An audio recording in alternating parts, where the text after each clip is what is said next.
talking about Friedrich Nietzsche Oh, yeah. and Fyodor Dostoevsky. Two of the biggest hitters. Yeah. Let's start with Nietzsche. I mean, reading Beyond Good and Evil, it's almost like he's trying to shake us awake. Right, like he's saying, hey, wake up. Are you sure you even know what good and evil really are? Yeah.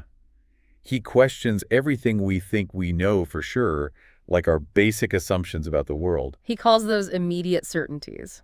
And he questions whether those certainties, especially when it comes to morality, Are actually true. yeah, like are they rooted in some objective truth? Or they're just products of our own minds, our interpretations of the world. Exactly. So for Nietzsche, morality isn't this fixed thing. It's more like a lens. A filter that we use to view the world. It's a moral interpretation of phenomena. That's a good way to put it. Yeah. So it's not that there's some universal moral code out there. Right. It's more about how we make sense of things, how we frame actions and events through a moral perspective.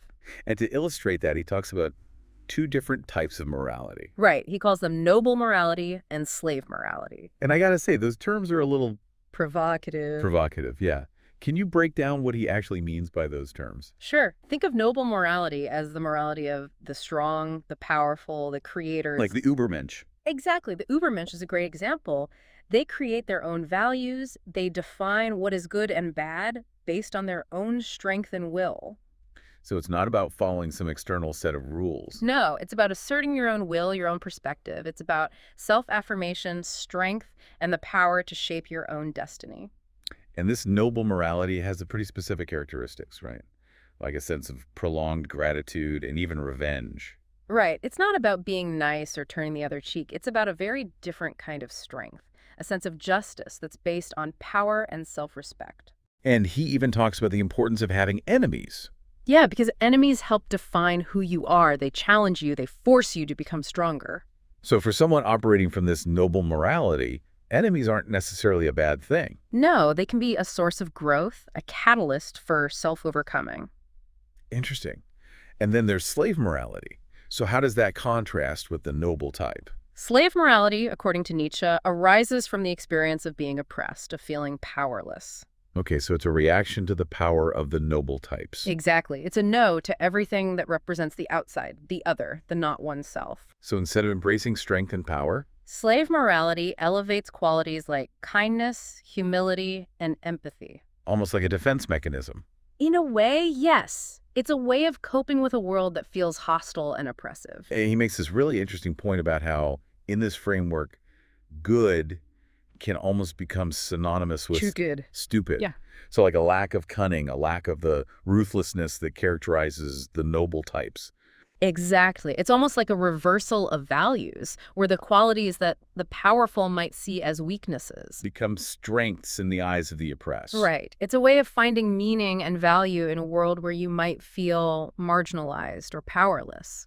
And Nietzsche doesn't shy away from connecting these ideas to real-world historical developments, does he? Oh, not at all. He traces the roots of slave morality all the way back to ancient times. And he makes this very controversial claim that It began with the Jewish people and then found its most complete expression in Christianity. yeah, which he sees as a kind of ultimate expression of slave morality. Right, because it emphasizes humility, self-sacrifice, and forgiveness. Qualities that, in his view, go against the grain of noble morality. Exactly. And he even suggests that one day, core concepts of Christianity, like God and sin. might seem as outdated and irrelevant as... Children's toys. Yeah, it's a pretty bold statement. Definitely.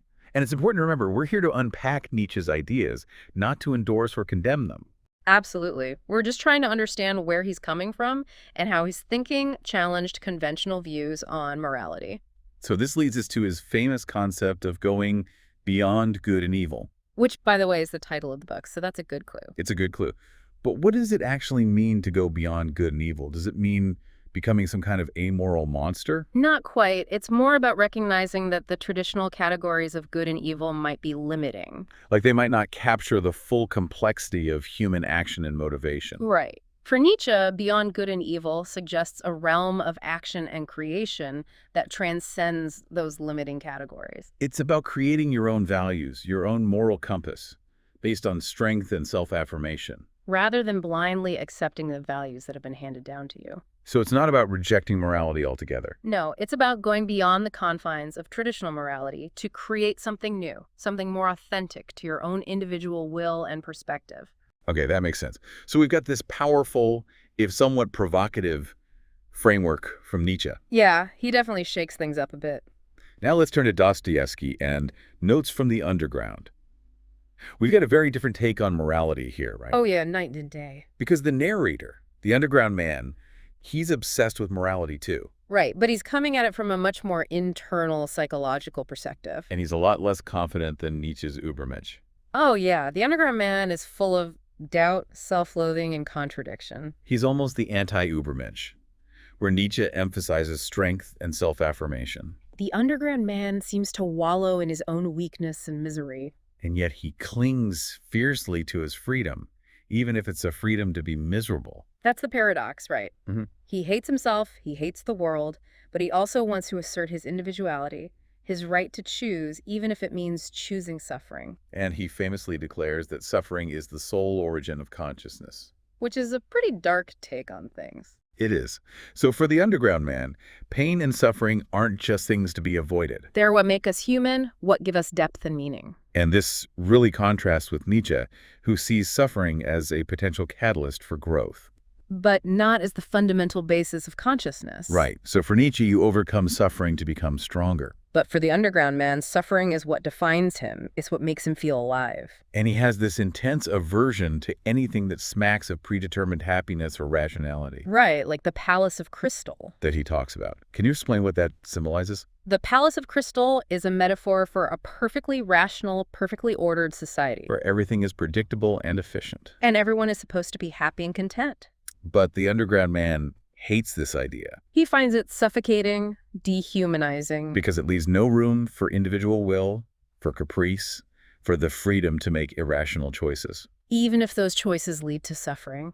So for him, this perfectly rational utopia is actually a kind of dystopia. Absolutely. Because it denies the fundamental human need for freedom, even if that freedom leads to bad outcomes. And his relationship with Liza really brings this conflict to life. Right, because he desires connection with her. But he also feels this need to dominate her, to assert his moral superiority. Even though it brings him no real joy. It's like he's trapped in this cycle of self-sabotage and cruelty. Unable to escape his own twisted sense of morality. And this self-sabotage even extends to his own words, right? Yeah, he admits to lying, even to himself, which makes it really hard to trust anything he says. It's like he's constantly undermining his own attempts to create a stable moral foundation. Which is a far cry from Nietzsche's emphasis on self-affirmation and creating your own values. So when we put these two thinkers side by side, the contrast is really stark. Yeah, they're both wrestling with these huge questions about morality. But they're coming at them from such different angles. Nietzsche's taking this big picture view of morality, looking at its historical and social roots. And how it's connected to power dynamics. While Dostoevsky is digging deep into the individual psyche. Exploring the messy, often contradictory inner world of human motivation. And it's interesting how Nietzsche critiques slave morality for its weakness and resentment. But Dostoevsky, through the underground man, seems to find a kind of perverse beauty in that very weakness. Like there's a depth and complexity there that Nietzsche's framework might miss. Right.